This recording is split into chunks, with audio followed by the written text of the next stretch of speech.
And that's what I think is happening right now with NFT land. People are buying the newest mint, the newest mint, the newest fad, the newest influencer pump. And what you're looking for is the 4 to 5 to 15 to 75 really good projects.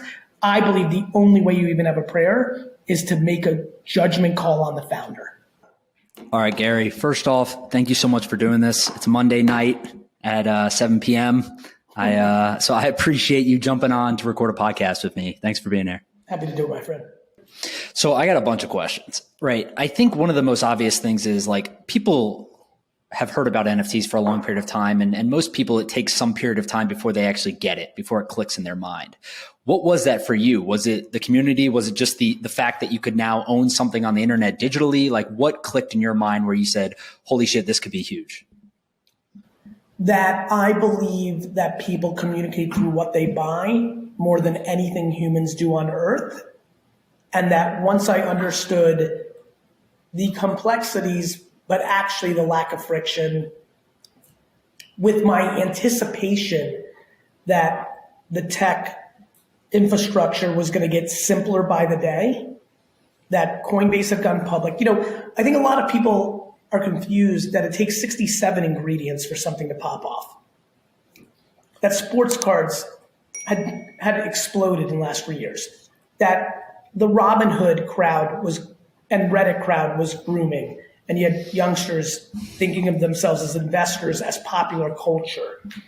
That the world of Roblox and Fortnite and 2K and Madden points, that digital currency, Candy Crush, that these things, mobile games where you power up for digital, that was happening, that social media had hit a crescendo where you're taking photos constantly to communicate to people, oftentimes alluding to things that you spent money on, whether that's food, wine, a trip, the way you travel, clothes.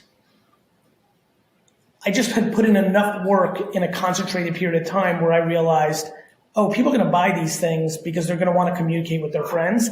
And then once I understand the utility of the contract, if you look at BeFriends, which launches 4 months later, it's attached to a 3-year physical conference. 6 months later, I open a restaurant that the membership is, right? So it was not only the social behavior that I have watched humans do from the history of time, and here's a new outlet at scale, and they're going to be able to use the social Web 2 mature world to flex their Web 3 assets. Oh, and by the way, there's a secondary non-trivial part, which is this isn't about communication and human behavior. This is about utility, contracts. There seems to be enough smoke around this. My spidey senses are like, we're getting close. Let me go in deep, and this is going to pop off sometime in the next year or two. I feel like it happened 6 months later, the summer, right? And so that's kind of why. From day one, I wanted to strategize access and events with BeFriends because I know when the shit hits the fan, if I just decide I don't like what's going on, even though my contract currently obligates me to 3 VCons, if I want to just add 3 because the market's shit and I feel bad for people that spent $30K to buy one and now the current market's 8, well, I can do that. It's my huge preference not to. These things cost $10 million a piece to throw.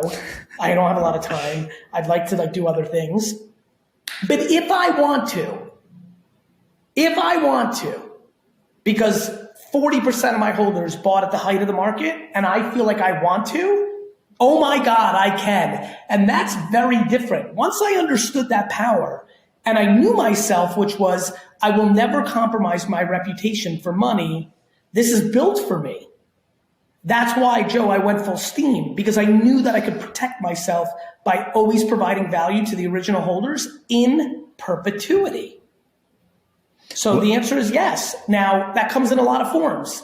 If I'm able to successfully, like I think I'm going to, over the next 30 years, build a Pokemon-like collectible ecosystem, well, those characters are going to be a collectible because they're the first alpha, they're the fossil, they're the one, and there will be a collectible value into that. But I'll give you an example. I'll give you another thing that I think about a lot. I think that there's a high chance that I will open a great adventure, Busch Gardens, Disney World is a beast. So I don't, as audacious as I like to roll with my confidence, but even a Disneyland. Well, if Walt Disney started today the way I'm starting today, don't you think that the original NFT holders probably would have had lifetime passes to Disneyland and Disney World?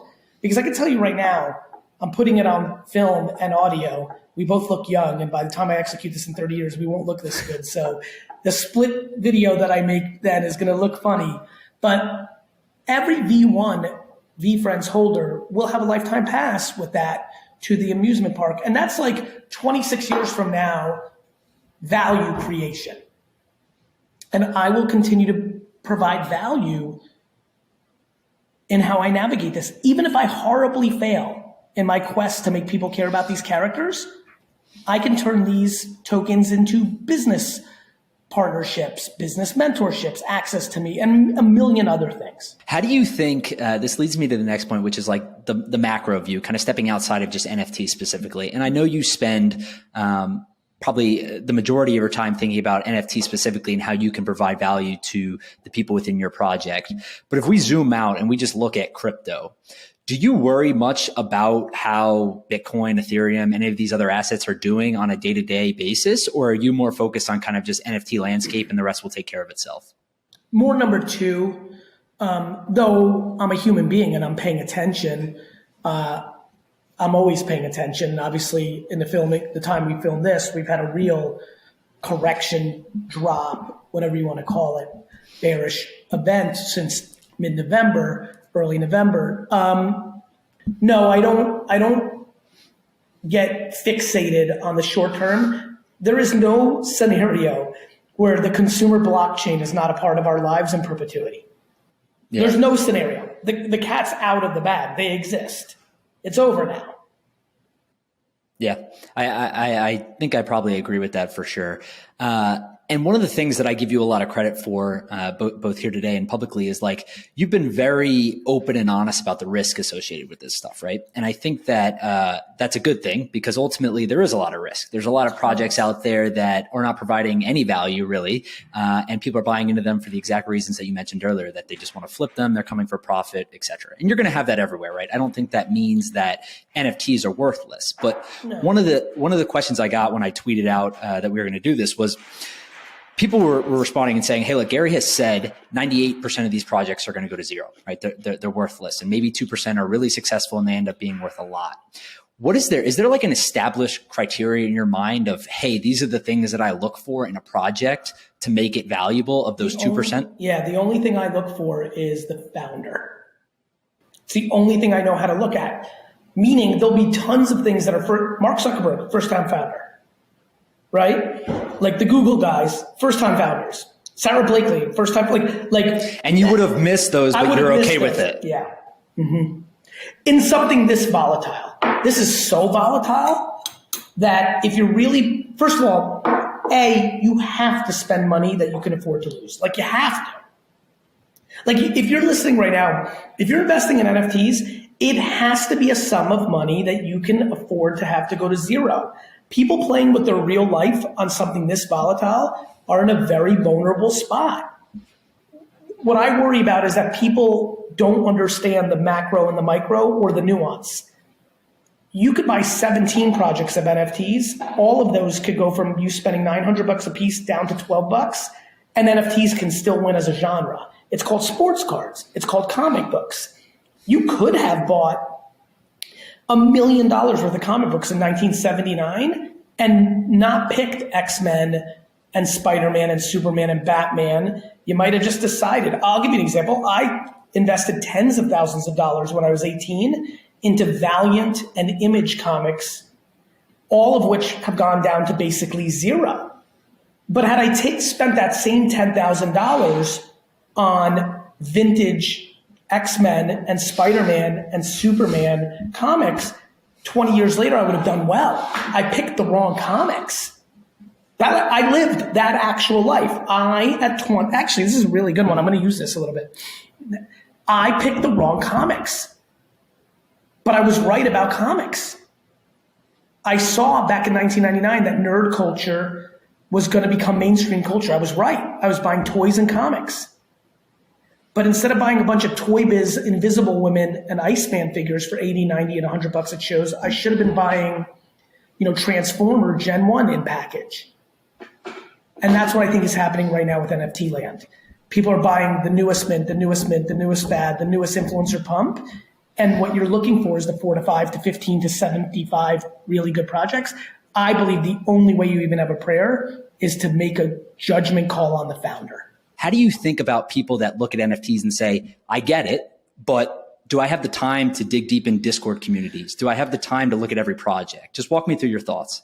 To that person, I say, look, it's so volatile and early now, but you can decide if you want that whether it's punks or apes or V-Friends or Cool Cats or Doodles or World of Women, it's all very early, but there is a subgroup that is slightly ahead of its peers. And if you really, really want to go there, you can set and forget. I'm fairly set and forget. One of the things I've loved about this space is my wallets are public. People can see my behaviors. Now, I'm also buying certain projects because I want to support certain artists. I'm buying certain projects because I do think it's high risk, high reward. So I would say there's a gambling component to the way I think about it. I'm like, ooh, this project, I'm not even sure I like it. But my brain showed me the path to it being a smash hit. So let me just set it and forget it. And maybe it's 12% likelihood that it's going to happen. But if it does happen, it's so crazy. And if I do 8 of those and 1 hits, it pays for the other 7.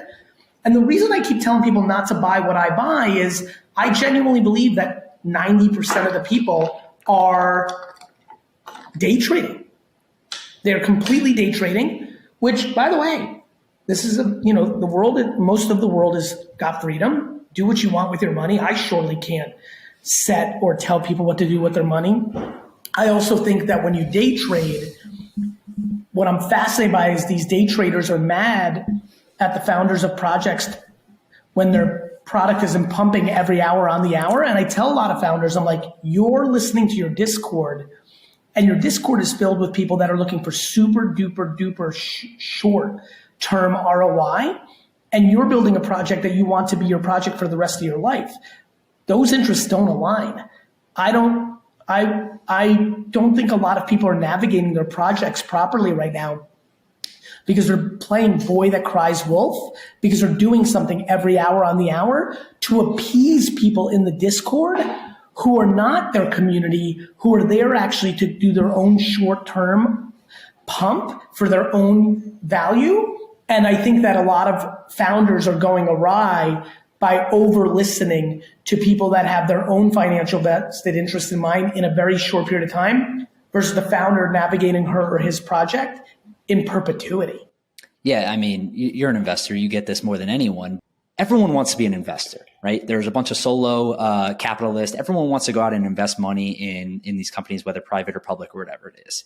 How do you think about that shift from should more people be focusing on the entrepreneurial aspect of this and building their own personal brands, or is the investor route the right way to go?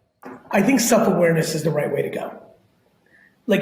For example, a lot of my friends make fun of me because I've had such a good investing career. And they're like, what do you 14 hours a day of meetings with clients? What are you doing? And I'm like, I enjoy being an operator.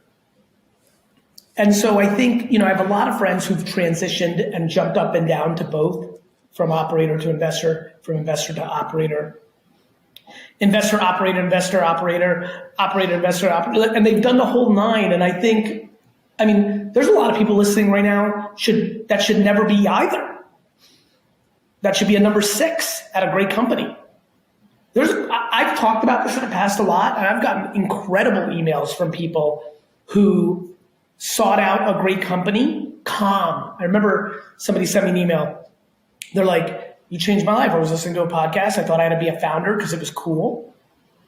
And you said, no, just be self-aware. I was employee number 13 at Calm. This happened to me. Or I was employee number 27 at this epic company. So I think to answer your question, I think it's self-awareness. If you genuinely enjoy investing and you think you're good at it and it's enjoyable and it's fulfilling, then mazel tov. For me, I'm very proud that at the age of 22, May of 1998 to now January of 2022, 24 years straight, every day.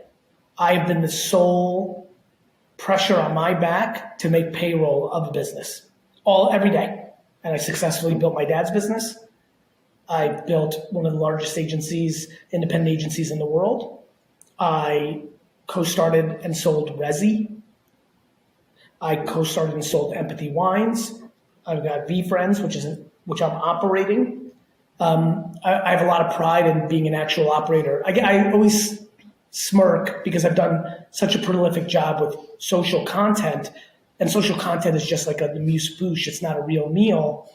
When people say funny things like, what does Gary Vee even do? Meanwhile, I'm doing so many operating things at once. It always makes me laugh, but it means that I've prolifically shown the public speaker or the pontificator of ideas on social, but it's not as obvious that I'm running a 1,500 person global agency holding company, or that I'm running a 25 person NFT business, or the Resis and the Empathies and the other things I've done that have been derivatives of the VaynerX infrastructure. And that is really where I have my pride. I'm an operator.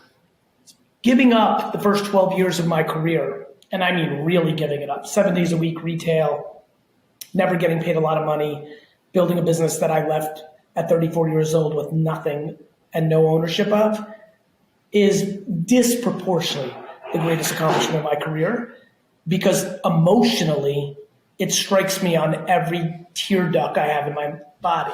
I fundamentally changed the financial status of my parents, and they're the two people that I most adore. I mean, they did everything for me. They immigrated to a new country. My mom is like the ultimate. She built all my emotional graph. My dad worked every hour to make our American dream come true. It's something that I hope, as we end this podcast, that people can really, especially kids that are growing up in a family business, can really take in, because what I had is all that funny stuff that people laugh at me about, of like, you got time, you're young, and all the jokes of like my videos about that. I lived it. I was 22. I knew that I was young. I knew that I'd be young at 34 or whenever I left my dad's business. And I didn't have the resentment or the angst of building it for him. And I built a business from a $3.8 million business to a $65 million business, which was game changing for my family. Yeah. And I left happy and accomplished. And I'm a 46-year-old man now, 12 years later. And I feel so grateful that I did that, because I played out my thesis. I built for them, and I have had enough time to build for myself. And now at 46, I have the taste of both. I've been able to do the noble, selfless, altruistic, son of a parent group that he loves so much move that is like I'm extremely proud of in my soul. And I've been able to do the accomplish things for myself, my selfish needs, the things I need for me. And it's a great fucking feeling.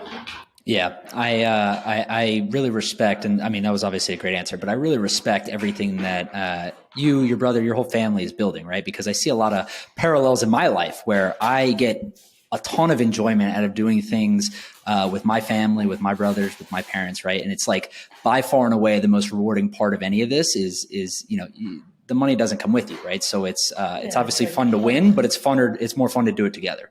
It's the best, like dinners, laughing, war stories, like it's the best. It's the best. Anyway, I'm over time. I got to get to something else. I appreciate you. Thank you, and we'll do it again sometime soon, Gary. Thank you. I hope so.